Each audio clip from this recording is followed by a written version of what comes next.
Hello guys, welcome to future wealth guidance. कैसे हो सभी लोग? उम्मीद करता हूँ सभी अच्छे होंगे। तो आज की वीडियो बहुत ही ज़्यादा खास होने वाली है, क्योंकि आज की वीडियो में मैं आपको 6 ऐसे गोल्डन रूल बताने जा रहा हूँ इन्वेस्टिंग के लिए, जो कि वॉरेन बफे ने बताए हैं। तो अगर आपको हमारे वीडियोस पसंद आते हैं तो हमारे चैनल को ज़रूर सब्सक्राइब कर दीजिए और इस वीडियो को भी लाइक कर दीजिए। अगर आपको पसंद आए तो पहले आप देख लीजिए इस वीडियो को पूरा। तो बिना आपका टाइम वेस्ट किए हम चलते हैं सीधे अपने पहले रूल पर, जो कि वॉरेन बफे ने सबसे मेन रूल इन्वेस्टिंग के लिए बताया है। वो है be greedy when people are fearful and be fearful when people are greedy. ये लाइन वॉरेन बफे की बहुत ही फेमस लाइन है और कुछ लोग इस लाइन का मतलब समझ नहीं पाते। तो चलिए जानते हैं। वॉरेन बफे का मानना है कि लोग जब मार्केट में डरे हुए हों, यानी कि जब मार्केट गिर रहा हो, क्रैश में जा रहा हो, तब आपको लालची होना चाहिए, यानी कि ज़्यादा स्टॉक्स खरीदने चाहिए, क्योंकि उस टाइम पे आपको बहुत कम दामों में आपको बहुत सारे शेयर्स मिल सकते हैं, जो कि बहुत एक अच्छा इन्वेस्टमेंट का टाइम होता है। और जैसा कि दूसरी लाइन में वॉरेन बफे जी ने कहा है, be fearful when people are greedy, यानी कि जब पीपल ग्रीडी हों, जब और लोग लालची हों, जब मार्केट ऊपर ट्रेंड में जा रहा हो, तब आपको नहीं खरीदना चाहिए, तब आपको मार्केट से थोड़ा दूर रहना चाहिए, क्योंकि उस टाइम पे आपको वही स्टॉक उसकी असल रेट से भी महंगा मिलेगा, जो कि आपके लिए अच्छा नहीं है। तो ये लाइन समझने के लिए तो बहुत सिंपल है, पर अगर आप इसको अप्लाई करने जाते हो तो आपका मन मानता नहीं है और वही काम कर देता है जिससे आपकी मना करी जाती है। तो इसीलिए अपने मन को सँभालने के लिए हमने एक सबकॉन्शियस माइंड की वीडियो बनाई थी। अगर आपको याद हो तो, अगर आपने अभी तक नहीं देखी है तो आई बटन आ रहा है, उसमें से आप जाके देख सकते हो। तो आपने पहली वाली लाइन को तो अच्छे से समझ ही लिया है, पर मैं आपको एक इम्पोर्टेंट पॉइंट बता देता हूँ कि इस वीडियो में 4th पॉइंट और 6th पॉइंट बहुत ज़्यादा ज़रूरी हैं, तो आप उसको बिना स्किप किए ज़रूर देखना। सेकंड पॉइंट में वॉरेन बफे जी कुछ ऐसे बोलते हैं कि जब सोने की बारिश हो तो अपनी बाल्टी तैयार रखें, क्योंकि मौका अचानक ही मिलता है।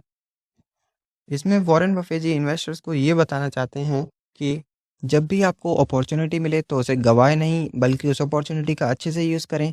अब आप सोच रहे होंगे कि स्टॉक मार्केट में आपको अपॉर्चुनिटीज़ मिलेंगी कैसे? मान लीजिए कि आपने अपने स्टॉक एक्सचेंज में कल ही एक शेयर ₹50 का देखा था और आज वो गिर के ₹40 पे आ चुका है। तो ये आपके लिए एक अपॉर्चुनिटी हो सकती है कि आप उसको बाय कर लें और उसका बढ़ने का इंतज़ार करें। पर ये बात हर स्टॉक पे अप्लाई नहीं होती है। कुछ ऐसे भी स्टॉक होते हैं जो फंडामेंटली वीक होते हैं और लगातार लॉस में जाते रहते हैं। थर्ड पॉइंट है कि अगर आप इन्वेस्ट नहीं कर रहे हो तो आप गलती कर रहे हो। तो आप सबको ये तो पता ही है कि जैसे-जैसे टाइम गुज़रता जाता है, महँगाई उतनी ही ज़्यादा बढ़ती जाती है। तो इसलिए वॉरेन बफे जी ने ये लाइन बोली है कि अगर आप अभी इन्वेस्ट नहीं कर रहे हैं, तो आप बहुत बड़ी गलती कर रहे हैं। क्योंकि आज जो स्टॉक ₹20 का मिल रहा है, वही महँगाई के बढ़ते-बढ़ते कल या फिर उसके कुछ दिनों बाद महँगा हो जाएगा और वो ₹40 पे पहुँच जाएगा।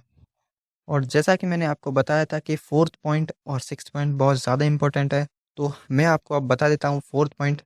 4th पॉइंट कहता है कि शेयर मार्केट सब्र करने वालों को पैसा देता है, ना कि एक्टिव रहने वालों को। तो इस लाइन को आप थोड़ा-सा ध्यान से समझना और आपको इन वर्ड्स से कुछ तो समझ में आ ही गया होगा। वॉरेन बफे का कहना है कि शेयर मार्केट 1-2 दिन के इन्वेस्टमेंट के लिए बिल्कुल नहीं है, बल्कि ये सब्र करने वालों को ज़्यादा रिटर्न्स देता है। अगर हम निफ्टी 50 इंडेक्स की बात करें तो साल 2016 में 8,000 पे था और 5 साल बाद लगभग दुगना, यानी कि 16,000 पे पहुंच गया। इसलिए अगर आप अच्छी जगह पर इन्वेस्ट करें और उसे थोड़े टाइम तक इन्वेस्ट करे रखें, तो वो आपको बहुत ही ज़्यादा अच्छी रिटर्न्स देगी। तो 5th पॉइंट में वॉरेन बफे जी कहते हैं कि मैं स्टॉक्स और स्टॉक्स दोनों ही कम दाम पे खरीदता हूँ। इसका मतलब है कि आप अच्छे स्टॉक, यानी कि क्वालिटी स्टॉक इन्वेस्टमेंट में भरोसा रखें। अगर किसी वजह से भी मार्केट नीचे जाता है तो आपका लॉस कम से कम हो, क्योंकि स्मॉल कैप स्टॉक और मिड कैप स्टॉक अगर लॉस में जाते हैं तो वो बहुत ज़्यादा लॉस दे जाते हैं। लेकिन अगर आपने क्वालिटी स्टॉक में इन्वेस्ट किया है तो वो ज़्यादा लॉस नहीं देता है मार्केट के नीचे होने पर भी, और ज़्यादातर तो वो अच्छी रिटर्न्स ही दे देता है। वॉरेन बफे जी का ये रूल आपको अच्छे रिटर्न्स और रिस्क फ्री स्टॉक्स के लिए काम आएगा। तो अब आ जाते हैं इस वीडियो के सबसे मेन और इम्पोर्टेंट पॉइंट के ऊपर, जो कि है अपना पैसा बिल्कुल मत गवाइए। आपका अभी तक का जितना भी इन्वेस्टमेंट है वो आपकी मेहनत की कमाई का है, तो उसको आप अपने किसी और खर्चे में ना उड़ाएं। इन्वेस्ट बिल्कुल सोच और समझ कर करें। और इन्वेस्ट करते समय किसी भी तरह की लापरवाही बिल्कुल ना करें। स्टार्टिंग में ज़्यादातर सभी लोग पेनी स्टॉक्स में इन्वेस्ट करके स्टार्टिंग में ही अपनी कैपिटल को गंवा देते हैं और वो जितना भी पैसा इन्वेस्ट कर देते हैं पूरा उनका लॉस में चला जाता है। सबसे बड़ा और मेन रीज़न स्टॉक मार्केट में फेलियर का यही है कि स्टार्टिंग में पेनी स्टॉक्स के पीछे बिल्कुल ना भागें। कहा जाता है कि 100 में से 90% लोग स्टॉक मार्केट में पैसा गंवा देते हैं। ये सिर्फ इसीलिए ही होता है क्योंकि स्टार्टिंग में लोग जो है पेशेंस नहीं रख पाते हैं और अपनी कैपिटल को जल्दी ही गंवा देते हैं। तो जो फिफ्थ पॉइंट था उसमें वॉरेन बफे जी ने यह बताया था कि जो भी क्वालिटी स्टॉक होते हैं उसी को कम रेट पर खरीदना चाहिए, ना कि पेनी स्टॉक्स के पीछे भागना चाहिए। जब क्वालिटी स्टॉक उसके पीक पर हो तब बिल्कुल नहीं खरीदना चाहिए और जब वो उसके लो पर आ जाए तब आपको उसे बाय करके होल्ड करना चाहिए। तो यही कुछ बातें वॉरेन बफे जी की आपको मैंने बता दी जो कि शायद आपके काम में आ सकती हैं स्टॉक मार्केट के लिए। तो चलिए मिलते हैं आगे आने वाली वीडियोस में, तब तक के लिए अगर आपने हमारे चैनल को सब्सक्राइब नहीं किया तो सब्सक्राइब कर सकते हो।